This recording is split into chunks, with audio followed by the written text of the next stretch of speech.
આવેદનપત્રમાં જણાવ્યું હતું કે સદર ઈસમ દેવાંગ પાટણવાડિયા પર અગાઉ પણ ભૂસ્તર વિભાગ દ્વારા કાર્યવાહી કરવામાં આવી હતી તેમજ મહિલા પર દુષ્કર્મના ગુનામાં સજા પણ થઈ હતી।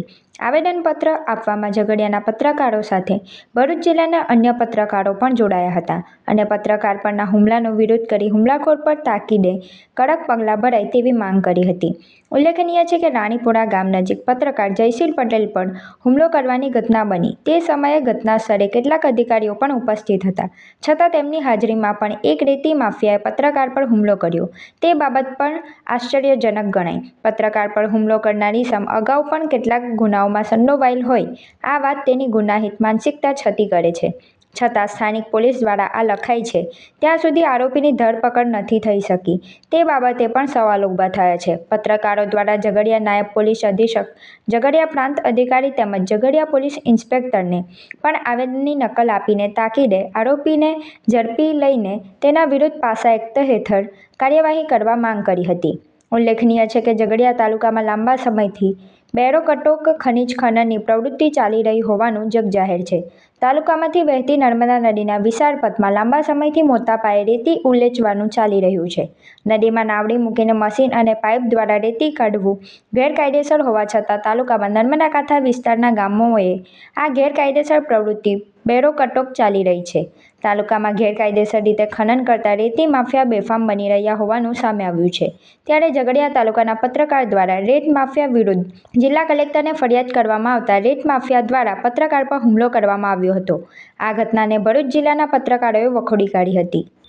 કેટલાક ભૂમાફિયાઓ દ્વારા ગેરકાયદેસર રીતે નર્મદા નદીમાં ભેખડો તોડી ફૂટવાલ જેવા સાધનથી પાઇપ વડે એન્જિન મૂકી ગેરકાયદેસર રીતે પાણી સાથે રેતી ઉલેચવાનું કાર્ય કરવામાં આવતું હતું। ગત વર્ષ પણ આ કાર્ય કરવામાં આવેલું। અમોએ ભૂસ્તર વિભાગને અને જવાબદાર તંત્રને જાણકારી આપી છાપામારી થઈ હતી તે દરમિયાન પણ એમનો બધો માલ જપ્ત થયો હતો। ચાલુ સાલે ફરીથી ગત 25 તારીખના રોજ ગોવાલી ગામના દેવાંગ ઉર્ફે લાલો ઈશ્વરભાઈ પાટણવાડિયા ઠાકોર નાઓ દ્વારા મોટા મશીનો નાવડી બાજ પાઇપો વગેરે લાવી નર્મદા નદી અને અમારા ખેતરોની વચ્ચે જે પ્રોટેક્શન વોલનું કામ કરતી એવી દિવાલો જેને ભેખડ કહીએ ભેખડ તોડી અને સીધું નર્મદાના વહેતા પાણીની અંદરથી પાઇપલાઇન દ્વારા પાણી સાથે રેતી ઉલેચવાનું કાર્ય કરવાની તજવીજ હાથ ધરેલી જેના માટે એ લોકોએ ટેસ્ટિંગ પણ કર્યું હતું।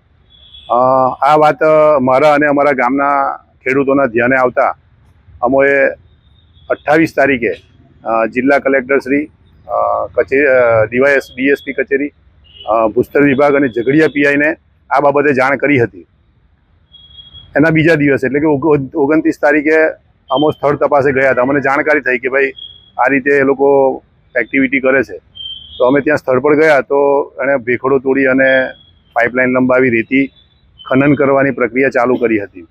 અમે તે સમયે ફોટોગ્રાફી કરી અને જવાબદાર ભૂસ્તર અધિકારી ઝઘડિયાના પીઆઈ અને પ્રાંત અધિકારીને કોલ કર્યો હતો પરંતુ તેઓએ રિસ્પોન્સ ન આપ્યો હતો। ત્યારબાદ અમે કમિશનર ગાંધીનગરને જાણ કરી હતી અને થોડા સમયની અંદર ઝઘડિયા મામલતદારના સર્કલ તથા તેમનો સ્ટાફ આવ્યો હતો।